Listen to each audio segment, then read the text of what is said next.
for Palestine campaigner and a Greens candidate for Morton. Please welcome Rima. Thank you.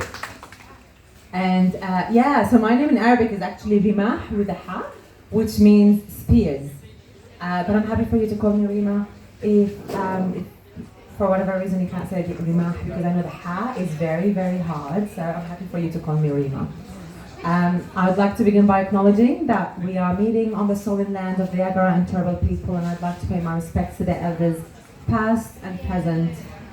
Just like in Palestine, sovereignty of this land was never ceded. It always was, always will be Aboriginal land. And as a woman of Palestinian heritage, I also recognize the responsibility that comes with this understanding. I am aware of my privileges here on this country, and it is a part of my responsibility to stand in solidarity with the indigenous people of this land. And this does not come from a place of saviorism. It comes from a place of responsibility that when we are called, we need to answer this call, because we benefit from the colonization of this country. And as we all know, colonization is not a moment in history. The violence of massacres, of ethnic cleansing that continues through different acts, and that continues through domestic violence, that continues through different acts that we know are happening as we speak. And in Palestine, indeed, those acts of violence continue in the form of genocide, active live stream genocide on our screens. And in my stance here in solidarity with the indigenous people of this land, I acknowledge the attempts of colonizers to wipe out entire nations. We know that there are active attempts to wipe out our cultures, our traditions, to take our kids and take our way of life. And in doing so, also they exploit our land, and there has been no time in history when standing in solidarity with each other has been more important. And I promise, for as long as there is blood running in my veins, I will use my voice to center indigenous struggles and to stand with oppressed people all across the globe.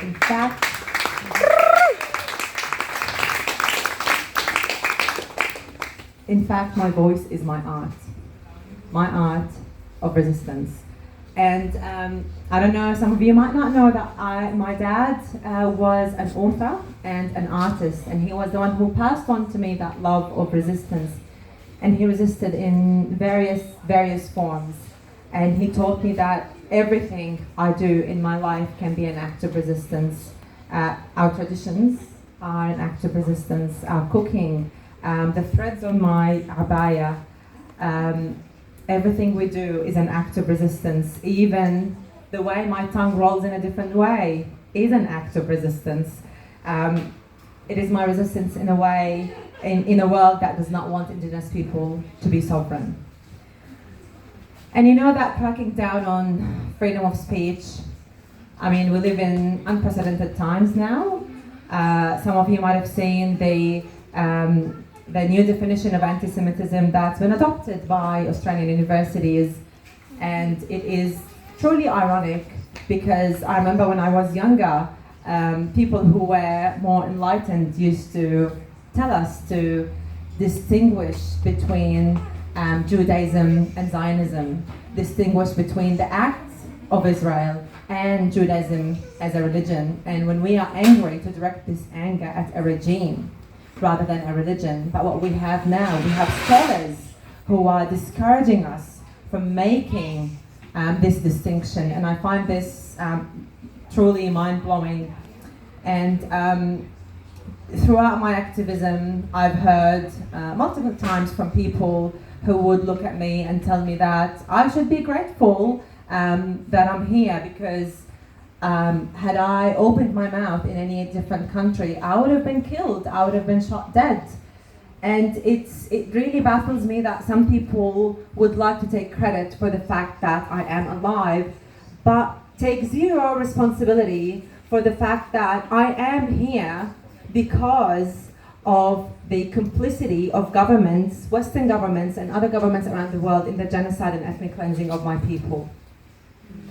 And also it baffles me that they're still in denial of our complicity as a nation, as members of the international community in the crimes committed against humanity, in the crime that is genocide. I am stunned that some people make such statements on this stolen land, the land of the First Nations people who are still suffering from the ongoing colonization and also Western imperialism.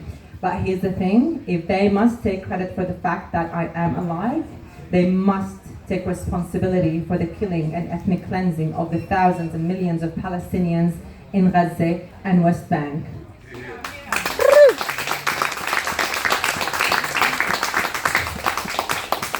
You know, some of you were at the photo exhibition that we had in Kepk last year, and just looking at all those pictures,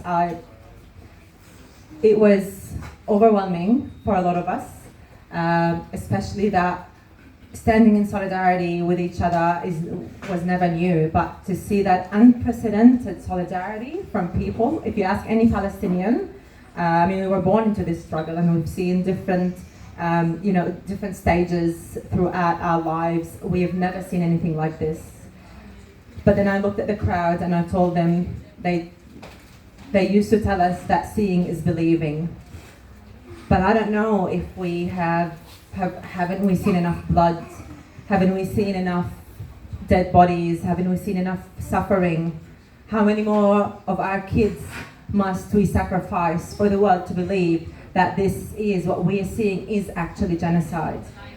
And I truly believe that we've got it the other way all along. It is believing that is seeing. Had the world believed that Palestinians deserve the same rights as every other nation around the globe, that we deserve self-determination, that we are under occupation and we are entitled to resist our colonizers and our occupiers. Had the world believed that a child in Gaza has the same rights as a child in Europe, none of that would have happened, and they would have seen it for what it is, a genocide. Yeah. And when I say that this is the last chapter of colonization, I so freaking mean it. I mean it because we've banked enough stories in our lives to create this incredible force that, boy, they don't know where will hit them. All of us here, all of us are active in so many different spheres, in so many different ways. And I know some of you know that I'm running for parliament. I gotta be honest with you. I actually did not want to put my hand up for politics. I do not like most politicians, but I'm gonna do it because we're gonna challenge them where they do not expect us. We are gonna challenge them and we won't leave any avenue without being there. We are rocking the boat. And if they dare deny us, well, we're gonna come after their seats. We're gonna go where all decision making is done. And we're gonna have our voice heard from the streets all the way to Parliament.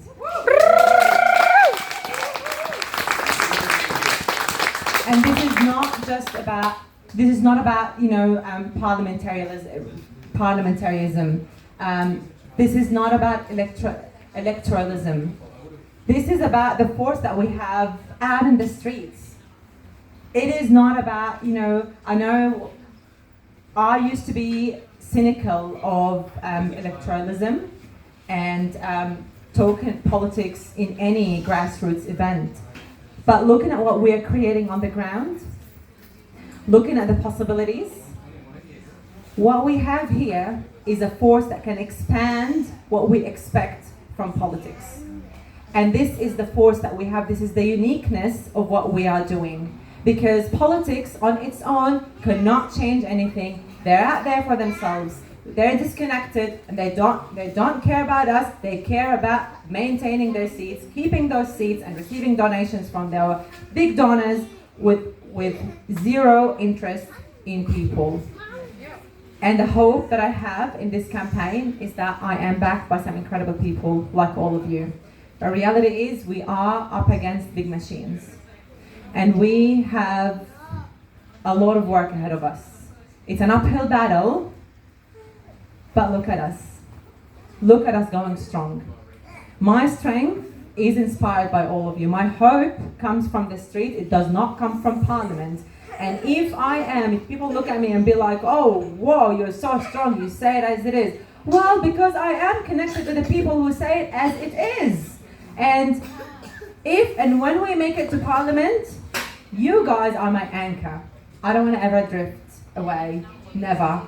I am accountable to you. People in Palestine give me strength. You give me hope and strength. And exist, resist, return. From the river to the sea, always was, always will be. Thank you.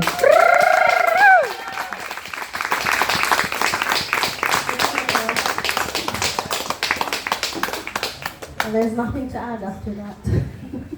It was from the heart, so there's nothing to add. I will only add one thing, is if